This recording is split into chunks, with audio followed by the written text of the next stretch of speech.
आज ही डाउनलोड करें Skymet mobile app, पूछे मौसम का हाल अपनी पसंदीदा भाषा में और रहे बाकियों से एक कदम आगे।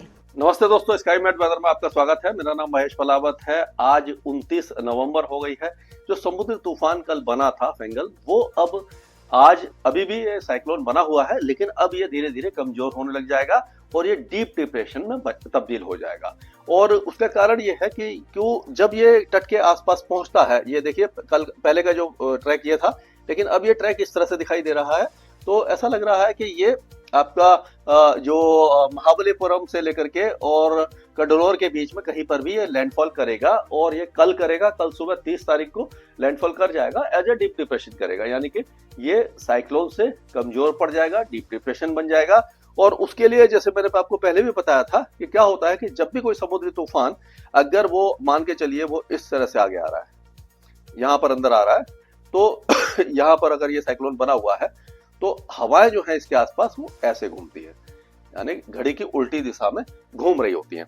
तो आप ये देखिए, ये जो हवा है ये पूरा तेलंगाना, आंध्र प्रदेश और ये केरल और तमिलनाडु के अंदर से होती हुई आ रही है। तो ये पूरी सूखी हवा है, यहाँ से नमी लेकर के आ रही है, लेकिन यहाँ पर ये इसकी नमी कमजोर होती जाती है और ये सूखी हवा इसके अंदर एंटर करना शुरू कर देती है जब ये तट के पास लगातार चल रहा होता है। तो ये इंटेंसिफाई नहीं हो पाता। लेकिन अगर यही तूफान, मान के चलिए आप, ये समुद्र के अंदर काफी देर तक रहता है, जैसे कि पहले वाले तूफान कभी रहते थे, जो उसके कारण क्या होता है कि अगर ये मान लीजिए यहाँ पर है, समझिए तूफान, ये यहाँ पर अगर तूफान है तो क्या है, हवा ऐसे ही घूमेगी। तो ये पूरी जो हवा है वो नमी वाली हवा है, लगातार इसको मॉइस्चर मिलता रहेगा और ये मजबूत होता रहेगा।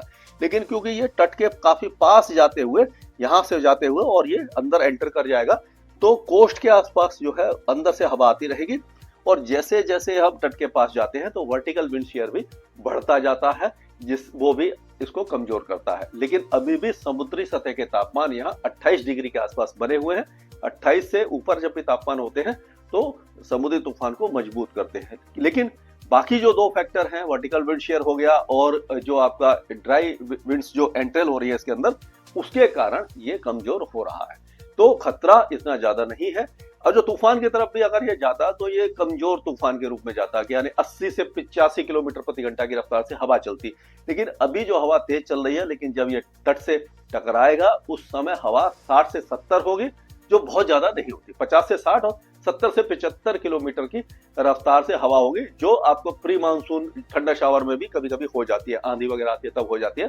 लेकिन तेज हवाओं के साथ जब समुद्र में ऊंची लहरें उठती हैं और तेज बारिश हो रही होती है तो उस समय खतरा थोड़ा सा बढ़ जाता है।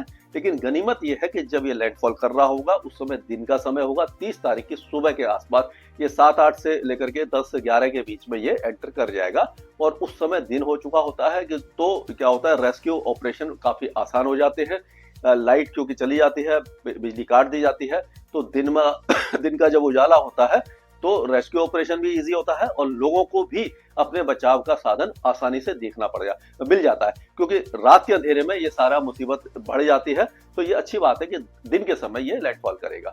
लेकिन उसके बावजूद आपको प्रिकॉशन लेने की जरूरत है। ये समुद्री तूफान की तरह ही, एक तरह से कह सकते हैं डिप्रेशन या डीप डिप्रेशन जो भी है, वो काफी तेज बारिश देता है। तो उसके कारण क्या होता है कि जो आंध्र प्रदेश और तमिलनाडु के तट है और श्रीलंका के तट है, यहाँ पर अगले 2 दिनों के दौरान तेज हवाएं चलती रहेंगी और समुद्र में ऊंची लहरें उठती रहेंगी, यानी रफ कंडीशन होगी। तो थोड़ा सा सावधानी बरतने की आपको जरूरत पड़ेगी यहाँ पर। और ये इस तरह से ये वेदर सिस्टम बने हुए हैं। यहाँ से आप देखिए कि ये उत्तरी हवाएं आ रही है और वेस्टर्न डिस्टर्बेंस जो है वो लगभग यहाँ पर आपको आ चुका है। अब ये वेस्टर्न डिस्टर्बेंस का जो असर है वो आज रात से ही आपका मतलब आज दोपहर बाद से यहाँ पर दिखाई देने लग जाएगा। और आप देखेंगे कि जो हवा है वो तो यहाँ पर उत्तर पश्चिमी चलती रहेंगी यहाँ पर, और ये एंटी साइक्लोन जैसा है, क्योंकि ये हवा देखिए इस तरह से आएगी, ये एंटी साइक्लोन है और यहाँ पर ये वेस्टर्न डिस्टर्बेंस है। तो वेस्टर्न डिस्टर्बेंस के कारण ये जो है इलाके गिलगिट बाल्टिस्तान, मुजफ्फराबाद, लद्दाख, जम्मू कश्मीर के ऊंचे इलाके और हिमाचल के ऊंचे इलाकों में रेन और स्नोफॉल शुरू हो जाएगा और जो अगले 24 से 48 घंटों तक चलता रहेगा। उत्तराखंड के ऊंचे पहाड़ों पर बहुत हल्की वेदर एक्टिविटी होगी, निचले इलाकों का मौसम लगभग साफ बना रहेगा। तो इस तरह का वेदर यहाँ पर रह सकता है। तो ये स्नोफॉल अच्छा होगा, थोड़ा सा पहले वाले से अच्छा होगा। तो इसके कारण क्या होगा कि जो बर्फबारी के बाद जब उत्तरी हवाएं चलेंगी 2 या 3 तारीख से, तो उस समय उत्तर भारत और मध्य भारत तक के तापमान गिर जाएंगे, यानी ठंड बढ़ जाएगी। इस तरह का मौसम दिखाई दे रहा है। और आप देखेंगे कि ये जो आप पूरा जो ये तमिलनाडु है, उत्तरी तमिलनाडु और दक्षिणी आंध्र प्रदेश में भारी बारिश की गतिविधियां हमें दिखाई दे रही हैं। इस तरह से ये रहेगा और फिर धीरे धीरे ये साइक्लोनिक सर्कुलेशन बनता हुआ ये आप कह सकते हो कि ये केरल के आसपास पहुंच जाएगा और उसका जो असर होगा वो यहाँ पर आपको दिखाई देगा। केरल के ऊपर ये जो इसकी एक्टिविटी थोड़ी सी दिखाई देगी। तो हम कह सकते हैं कि केरल पर बारिश की गतिविधियां बढ़ जाएंगी ये 30 नवंबर से लेकर के 1 दिसंबर के बीच में। और ये आप देखिए साइक्लोनिक सर्कुलेशन आपको दिखाई दे रहा होगा, या लो प्रेशर एरिया कह सकते हैं, या डिप्रेशन के रूप में ये यहाँ पर आ सकता है।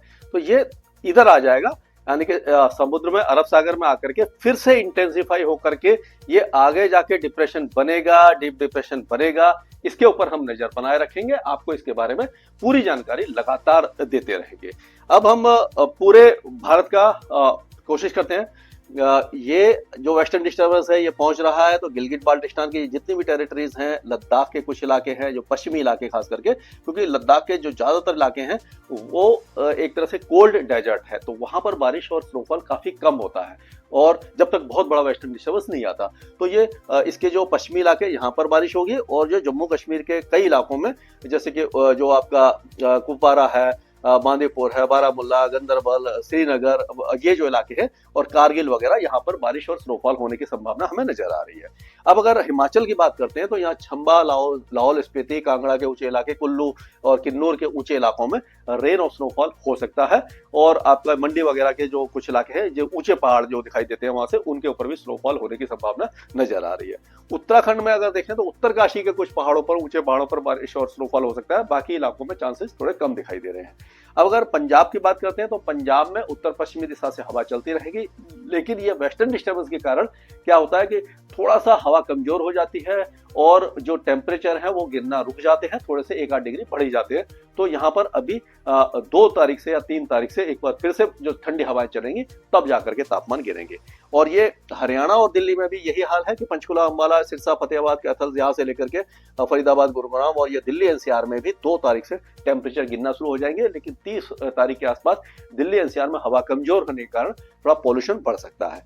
उत्तर प्रदेश में ये, जैसे मैंने पहले बताया था, कि ये पूर्वी हवाएं यहाँ तक चलेंगी और यहाँ से ये जो पश्चिमी उत्तर प्रदेश है, यहाँ उत्तरी हवाएं चलेंगी। इस तरह से ये थोड़ा सा चेंजेस रहेगा। और ये जो बीच वाला इलाका है, जो आपका बरेली, बदायूं, शाहजहांपुर और ये कन्नौज, कानपुर, ये जो इलाके हैं, यहाँ पर विंड काफी कमजोर हो जाएगी, तो यहाँ पॉल्यूशन बढ़ सकता है, क्योंकि ये दोनों का जो मिलन यहाँ पर आपको एक तरह से कह सकते हैं कि जब 2 तरह की विंड मिलती है तो ये थोड़ा सा वेदर एक्टिविटी कम हो जाती है। मतलब वेदर तो होता ही नहीं है इस समय, क्योंकि मॉइस्चर नहीं है ज्यादा, लेकिन यह है कि हाँ, यहाँ पर हवा कमजोर होने से पॉल्यूशन बढ़ सकता है और तापमान भी थोड़े से बढ़ सकते हैं।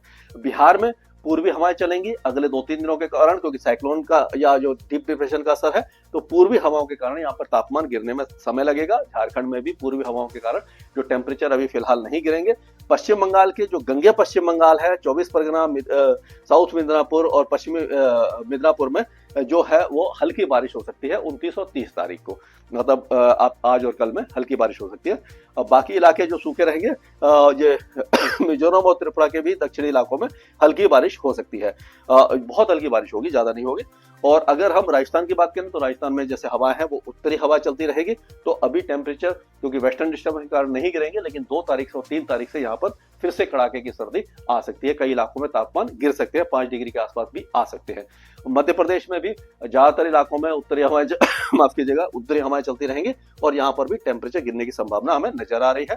छत्तीसगढ़ में अभी फिलहाल टेम्परेचर नहीं गिरेंगे, पूर्वी हवाएं चलेंगी। उड़ीसा में भी जो बारिश की गतिविधियां हैं वो हमें बालेश्वर, भद्रक, जाजपुर, कटक, केंद्रपाड़ा, जगत सिंहपुर, खोरडा, पुरी, गंजम और ये गजपति, ये जो इलाके हैं, इन इलाकों में हल्की बारिश की गतिविधियां आज और कल हमें नजर आ रही हैं। यहाँ से लेकर के ये जो इलाका है, यहाँ पर ये हल्की बारिश आपको दिखाई देगी, यहाँ